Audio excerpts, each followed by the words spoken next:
सारेगामा कारवां mini भक्ति।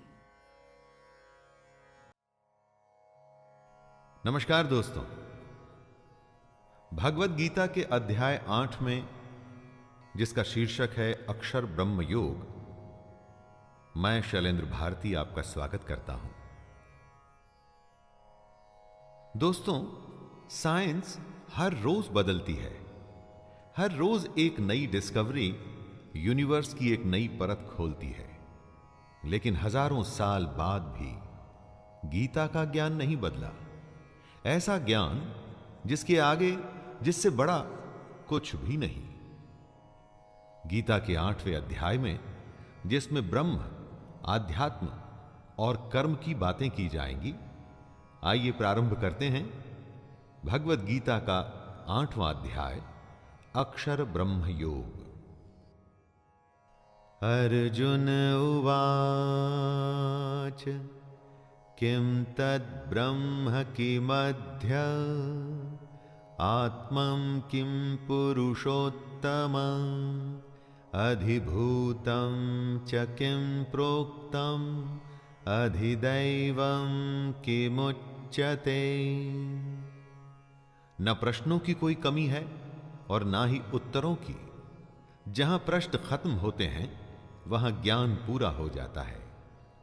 कृष्ण ब्रह्म, कर्म और आध्यात्म यानी कि स्पिरिचुअलिटी की बात कर रहे हैं, जो अर्जुन समझ नहीं पा रहे।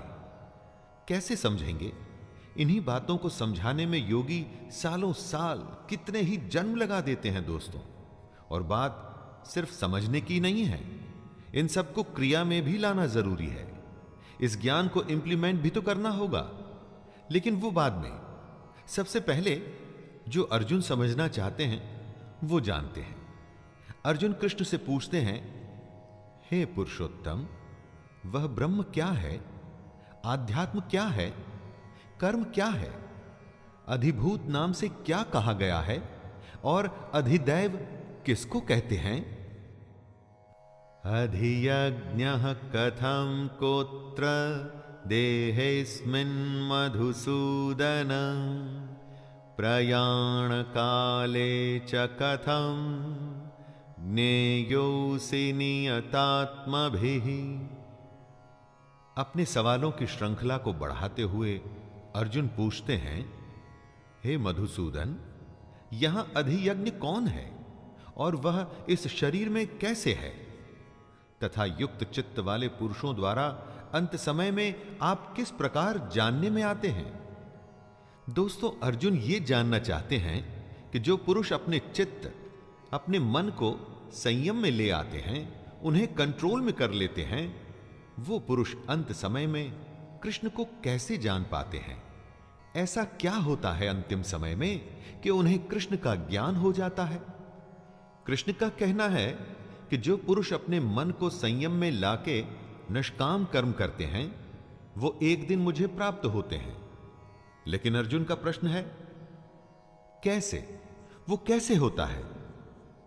अक्षरं ब्रह्म परमं स्वभावोऽध्यात्ममुच्यते भूत भावोद्भव करो विसर्गः कर्म संज्ञितः।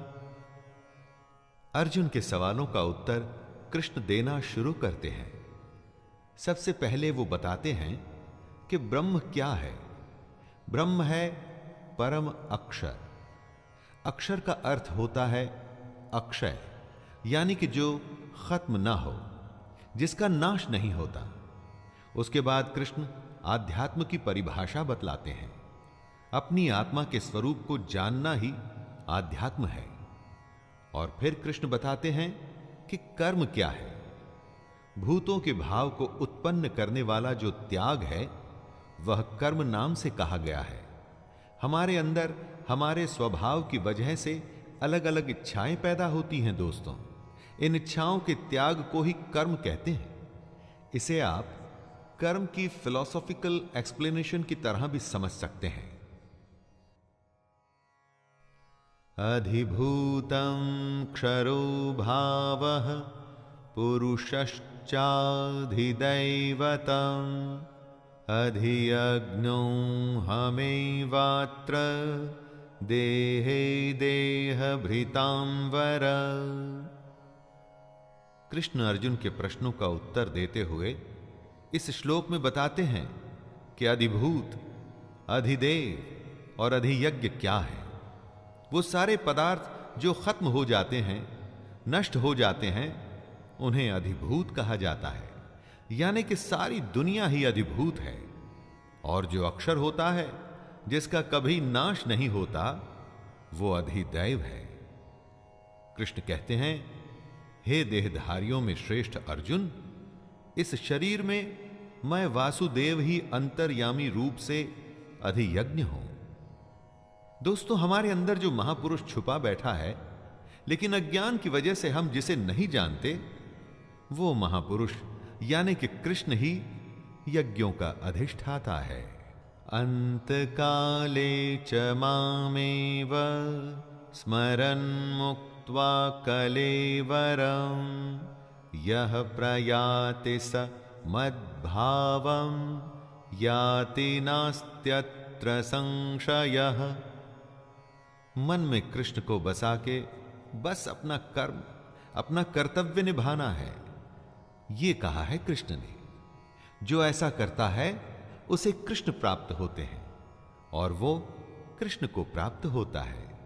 अर्जुन ने सवाल किया था कि अंत समय में जो आपको याद करते हैं, उनको आप कैसे समझ में आते हैं। उसी का उत्तर देते हुए कृष्ण कहते हैं कि जो पुरुष अंतकाल में भी मुझको ही स्मरण करता हुआ शरीर को त्याग कर जाता है, वो मेरे साक्षात स्वरूप को प्राप्त होता है। इसमें कुछ भी संशय नहीं है। यम यम वापि स्मरन् भावं त्यजत्यन्ते कलेवरं तं तमेवैति कौन्तेय सदा तद्भाव भावितः। हमारा जन्म एक सेविंग्स अकाउंट की तरह ही चलता है। हमारे किए हुए कर्म, अच्छे और बुरे, दोनों ही उसमें जमा होते हैं और घटते भी रहते हैं। जन्मों का यही हिसाब किताब हमारे अगले जन्मों की रूपरेखा को भी रचता है। कृष्ण कहते हैं, हे कुंती पुत्र अर्जुन, यह मनुष्य अंतकाल में जिस जिस भी भाव को स्मरण करता हुआ इस शरीर को त्याग करता है, उसे वही प्राप्त होता है, क्योंकि वो सदा उसी भाव से भावित रहता है।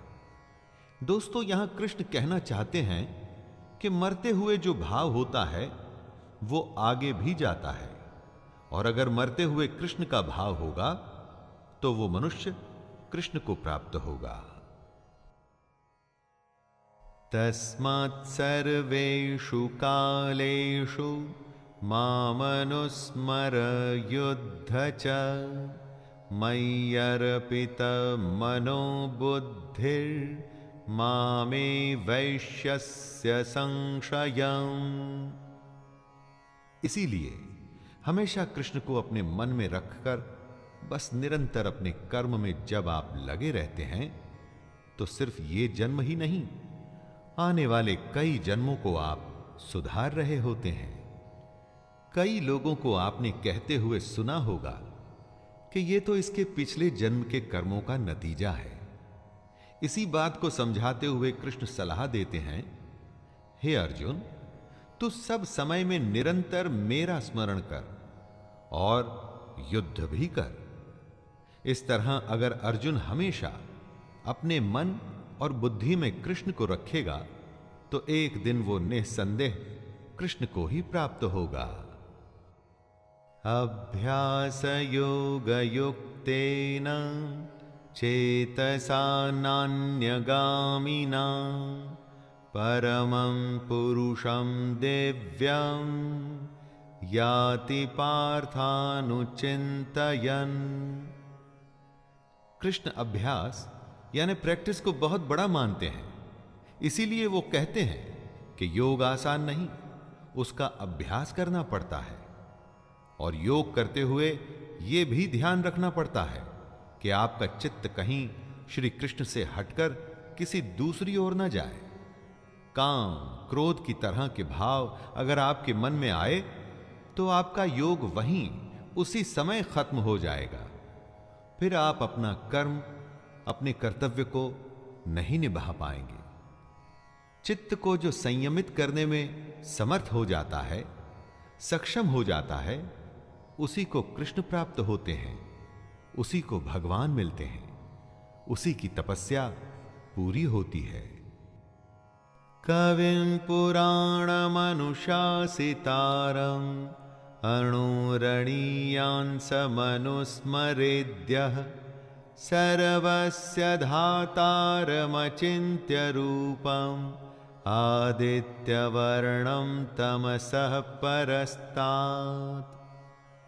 कृष्ण कहते हैं कि योगी अपना कर्म तो करता ही है, साथ में वो पुरुष सर्वज्ञ यानी सब कुछ जानने वाला, अनादि यानी जिसका कभी जन्म नहीं हुआ, जो हमेशा से है, सबके नियंता यानी सब कुछ कंट्रोल करने वाला, सूक्ष्म से भी अति सूक्ष्म, सबके धारण पोषण करने वाले अचिंत्य स्वरूप यानी जो सबको पालता है, सूर्य के सदृश नित्य चेतन प्रकाश रूप और अविद्या से अति परे शुद्ध सच्चिदानंद घन परमेश्वर का भी स्मरण करता है।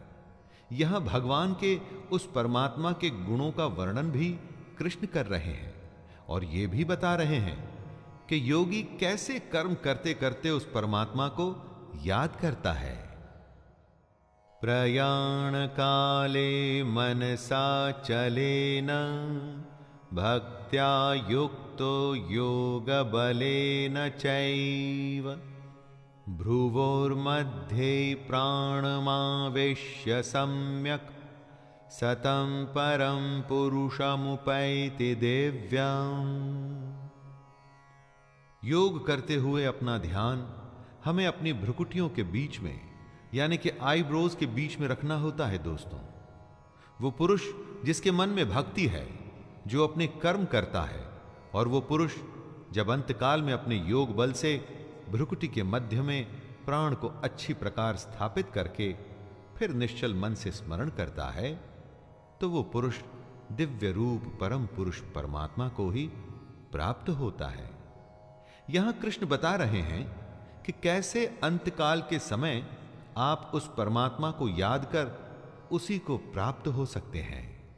यदक्षरं वेदविदो वदन्ति विशन्ति यद्यत्तयो वीतरागाः यदिच्छन्तो ब्रह्मचर्यं चरन्ति तत्ते पदं संग्रहेण प्रवक्ष्ये। जो वेदों को जानते हैं, उनके अनुसार जिस सच्चिदानंद घन रूप परम पद को अविनाश माना जाता है, अब कृष्ण उसके बारे में बताएंगे। आसक्ति रहित कोशिश करते रहने वाले सन्यासी महात्मा जन जिसमें प्रवेश करते हैं, कृष्ण उस अवस्था के बारे में बताएंगे। और जिस परम पद को चाहने वाले ब्रह्मचारी लोग ब्रह्मचर्य का आचरण करते हैं, उस परम पद को कृष्ण अर्जुन को समझाएंगे। दोस्तों, बहुत बड़ी बड़ी डेजिग्नेशंस होती हैं लोगों की, लेकिन एक होता है सबसे बड़ा पट, जहां से भगवान तक पहुंचने का रास्ता खुल जाता है। अब कृष्ण उसी के बारे में बता रहे हैं।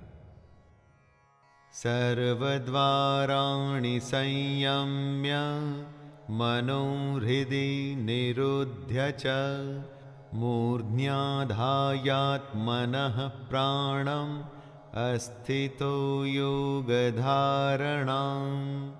ओमित्येकाक्षरं ब्रह्म व्याहरन् मामनुस्मरन् यः प्रयाति त्यजन् देहं स याति परमां गतिम्। दोस्तों, कृष्ण इन श्लोक में एक प्रोसेस की बात कर रहे हैं, वो प्रणाली जो आखिरी समय में आपको भगवान से मिला सकती है। जरा ध्यान से सुनिएगा। सब इंद्रियों के रास्तों को रोककर और मन को हृदय के एकदम अंदर में स्थिर करना है। ऐसा करने के बाद उस जीते हुए मन द्वारा प्राण को मस्तक के बीच में स्थापित करना है। भगवान से जुड़ी योग धारणा में स्थित होकर जो पुरुष ओम अक्षर रूप ब्रह्म को उच्चारण करता हुआ और मुझ निर्गुण यानी बिना गुण वाले ब्रह्म का चिंतन करता हुआ शरीर को त्याग कर जाता है, कृष्ण कहते हैं कि वह पुरुष परम गति को प्राप्त होता है। अनन्य चेता सततम यो मां स्मरते नित्यशः तस्याहं सुलभः पार्थ नित्ययुक्तस्य योगिनिः। प्रेमी प्रेमिका को आपने बहुत बार ये कहते हुए सुना होगा कि तुम्हारे सिवा मेरे दिल में और कोई है ही नहीं। कृष्ण भी कुछ ऐसा ही करने को कह रहे हैं दोस्तों, बस फर्क यह है कि प्रेम कृष्ण से ही होना चाहिए। सुनिए कृष्ण अर्जुन से क्या कहते हैं। हे अर्जुन, जो पुरुष मुझ में अनन्य चित्त होकर सदा ही निरंतर मुझ पुरुषोत्तम को स्मरण करता है, उस नित्य निरंतर मुझ में युक्त हुए योगी के लिए मैं सुलभ हूं, अर्थात उसे सहज ही प्राप्त हो जाता हूं। जिसके चित्त में कृष्ण के अलावा और कोई नहीं, कृष्ण उसी को प्राप्त होते हैं दोस्तों, किसी और को नहीं। यहां कृष्ण से मतलब उस परमात्मा से है जिसकी आत्मा हम सब में है। मामुपेत्य पुनर्जन्म दुःखालयम शाश्वतम् नाप्नुवन्ति महात्मानः संसिद्धिं परमां गताः। ब्रह्मा का एक मोमेंट हमारे कई सालों के बराबर होता है, इसीलिए हमारे जन्म को, धरती के इस जीवन को क्षण भंगुर कहा जाता है और साथ में इसे दुखों का घर भी कहा जाता है। परंतु जो कृष्ण का स्मरण करते हैं, अपने कर्म को निष्काम तरीके से करते हैं, अपने कर्तव्यों को निभाते हैं, उन्हें ही परम सिद्धि मिलती है। और ऐसी परम सिद्धि मिलने वालों को कृष्ण महात्मा जन कहते हैं। कृष्ण कहते हैं, ये महात्मा जन मुझको प्राप्त होकर दुखों के घर एवं क्षण भंगुर पुनर्जन्म को प्राप्त नहीं होते। यानी कि जिनको सच पता चल जाता है ना दोस्तों, सिद्धि उन्हें मिल जाती है, फिर वो पृथ्वी के इस क्षण भंगुर और दुख भरे जीवन में दोबारा नहीं आते। आ ब्रह्म भुवनान् लोकाः पुनरावर्तिनोऽर्जुन मामुपेत्य तु कौन्तेय पुनर्जन्म न विद्यते। ब्रह्मा की दुनिया हो या हमारी ये धरती, ये सब लोग पुनरावर्ती हैं, यानी कि इनका खत्म होते ही शुरू होना भी तय है। एक तरह के रोटेशन में रहते हैं ये लोग, इसीलिए हमारी दुनिया को मृत्यु लोक कहा जाता है। यहां जन्म होता है और मृत्यु होती है, और यही चक्कर लगा रहता है।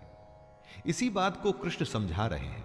वो कहते हैं, हे कुंती पुत्र, मुझको प्राप्त होकर पुनर्जन्म नहीं होता, क्योंकि मैं कालातीत हूं और ये सब ब्रह्मादि के लोक काल द्वारा सीमित होने से अनित्य है। जो कृष्ण को प्राप्त हो जाता है दोस्तों, वो दोबारा जन्म नहीं लेता। ये सबसे बड़ी समाधि, सबसे बड़ी सिद्धि, सबसे बड़ा योग है। कृष्ण को प्राप्त हो जाने से बड़ा कुछ भी नहीं। सहस्रयुग पर्यन्तम् अहर्यद् ब्रह्मणो विदुः रात्रिं युग सहस्रान्तां ते होरात्र विदो जनाः। दिन बदलते हैं, मौसम भी बदलता है, और इसी तरह से काल बदल जाते हैं। काल आते हैं, जाते हैं, और एक सिलसिला चलता रहता है। हमेशा का एक चक्कर है जिसमें हम सब फंसे हुए हैं। जिसमें हम सब फंसे हैं वो झूठ है। जो ज्ञान हमको हासिल करना है वही तो सत्य है। कृष्ण कहते हैं कि ब्रह्मा का जो एक दिन है उसको 1000 चतुर्युगी तक की अवधि वाला जानो, और रात को भी 1000 चतुर्युगी तक की अवधि वाला समझो। दोस्तों, हमारी और ब्रह्मा की दुनिया में समय का बहुत बड़ा फेर है, और इसी को काल कहते हैं। जो पुरुष इस बात को तत्व से जानते हैं वे योगी जन काल को समझते हैं। अव्यक्ताद्व्यक्तयः सर्वाः प्रभवन्त्य हरागमे रात्र्यागमे प्रलीयन्ते तत्रैवाव्यक्त संज्ञके। जब ब्रह्मा का दिन शुरू होता है तो सारी दुनिया अस्तित्व में आ जाती है, और ब्रह्मा की रात होते ही वापस ब्रह्मा में विलीन हो जाती है। जब ब्रह्मा का दिन शुरू होता है तो हम सब अपनी अव्यक्त बुद्धि के साथ इस दुनिया में आ जाते हैं। अव्यक्त इसलिए कि ज्ञान हमारे अंदर छुपा है, उसे जगाना है, उसे जानना है।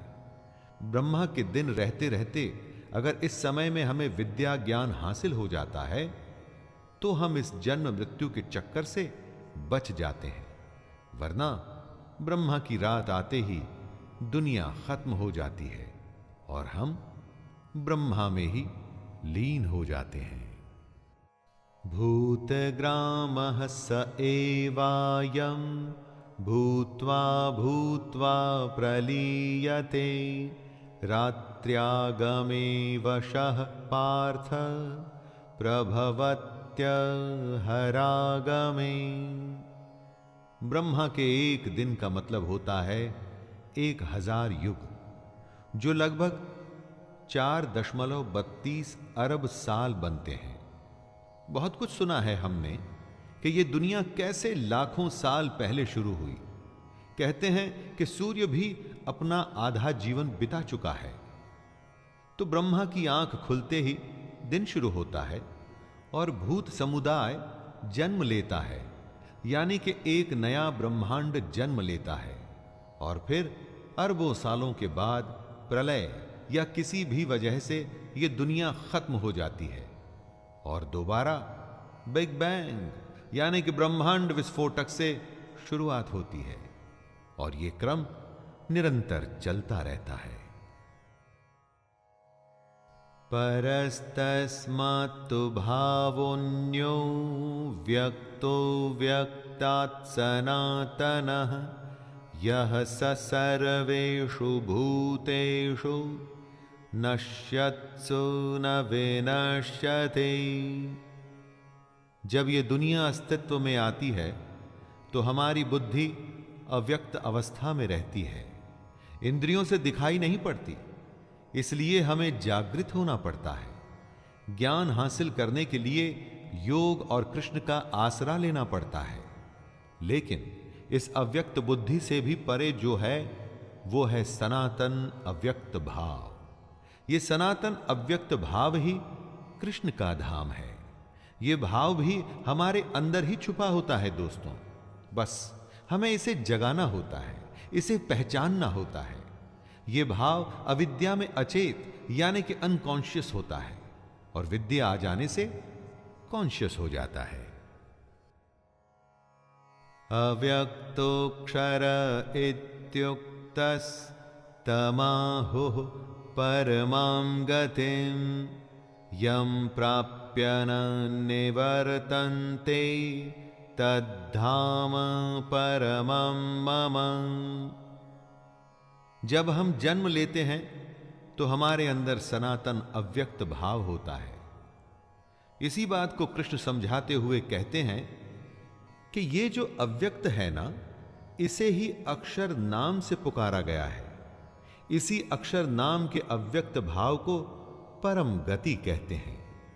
हे अर्जुन, इसी सनातन अव्यक्त भाव को प्राप्त होकर मनुष्य वापस नहीं आते, वही मेरा परम धाम है। दोस्तों, अपने अंदर इसी छुपी हुई भावना को पहचानना होता है। योग का जब हम अभ्यास करते हैं, ध्यान लगाते हैं, अपने कर्मों को निष्काम होके करते हैं, तो वो सब इसी भाव की पहचान के लिए करते हैं। इसको यदि हम आसान शब्दों में कहें तो ये कि अपने अंदर छुपे हुए कृष्ण को पहचानिए। पुरुषः सपरः पार्थ भक्त्या लभ्यस्त्वनन्यया यस्यान्तः स्थानि भूतानि येन सर्वमिदं ततम्। ये जो पूरी दुनिया है, सारे भूत हैं, जितने भी जीव और निर्जीव हैं, ये सारे उसी परमात्मा में से आए हैं। जो भी हमको दिखता है ये उसी परमात्मा का ही रिफ्लेक्शन है। और अगर ऐसे परमात्मा को हासिल करना है तो सिर्फ अनन्य भक्ति से ही हो सकता है। अनन्य भक्ति यानी कि ऐसी भक्ति जिसमें आपके श्रद्धेय के सिवा आपके मन में, आपके चित्त में और कोई नहीं हो। कृष्ण ऐसे परमात्मा को पाने का रास्ता बताते हुए कहते हैं कि आपकी भक्ति लगातार और सच्ची होनी चाहिए। जीवन में कोई भी ध्येय अगर पूरा करना है तो उसके लिए भी तो यही रास्ता है दोस्तों, लगातार और सच्ची लगन।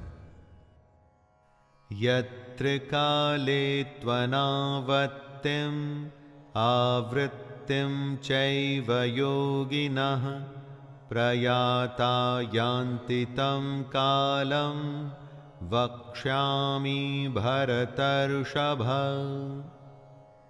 जिनको इस जन्म में ज्ञान हासिल हो जाता है, जो अपने अंदर के परमात्मा को पहचान जाते हैं, उनका पुनर्जन्म नहीं होता दोस्तों। लेकिन जो ऐसा नहीं कर पाते, उनका फिर से बार बार जन्म होता रहता है। हम किस समय अपनी देह को त्याग रहे होते हैं, उसका भी बहुत बड़ा महत्व है। इसी समय, काल और मार्ग को समझाते हुए कृष्ण हमें बता रहे हैं कि शरीर का त्याग करते हुए किन किन बातों का ख्याल रखना चाहिए। आपको याद होगा कि कैसे भीष्म पितामह बाणों की सेज पर लेटे रहे और सही समय आने पर ही उन्होंने अपने शरीर का त्याग किया था। अग्निर्ज्योतिरः शुक्लः क्षणमासा उत्तरायणं तत्र प्रयाता गच्छन्ति ब्रह्म ब्रह्मं विदो जनाः। कृष्ण अगर जीने का ज्ञान देंगे तो क्या मरने का ज्ञान नहीं देंगे? इस श्लोक में वे यही बता रहे हैं। कौन सा समय मरने के लिए अनुकूल है? जिस काल में सूर्य चमक रहा हो, ज्योतिर्मय अग्नि जल रही हो, शुक्ल पक्ष का चांद बढ़ रहा हो, उत्तरायण का सुंदर आकाश हो, ऐसे काल में देह त्यागने वाले को ब्रह्म मिलता है। जो ऐसे समय में अपनी देह त्यागते हैं, मृत्यु को प्राप्त होते हैं, उनका पुनर्जन्म नहीं होता। दिन रोशनी, ज्ञान और विद्या का प्रतीक है। शुक्ल पक्ष निर्मलता से जुड़ा हुआ है। अग्नि को ब्रह्म तेज का प्रतीक माना गया है। धूमो रात्रिस्तथा कृष्ण क्षणमासा दक्षिणायनं तत्र चांद्रमसं ज्योतिर्योगी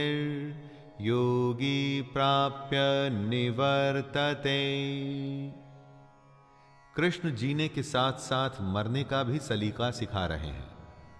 कौन से काल में मृत्यु उत्तम नहीं होती है, इसी बात को वो बता रहे हैं और कह रहे हैं कि जिस मार्ग में धूमाभिमानी देवता हैं, अर्थात यज्ञ की अग्नि तो हो लेकिन धुएं से ढकी हो, धुआं फैल रहा हो, रात्रि अभिमानी देवता हो, मतलब रात का समय हो, तथा कृष्ण पक्ष का चंद्रमा क्षीण हो रहा हो और दक्षिणायन के 6 महीने हो, उस मार्ग में मरकर गया हुआ सकाम करने वाला योगी पुनर्जन्म लेता है, अर्थात उसको दोबारा जन्म लेना पड़ता है।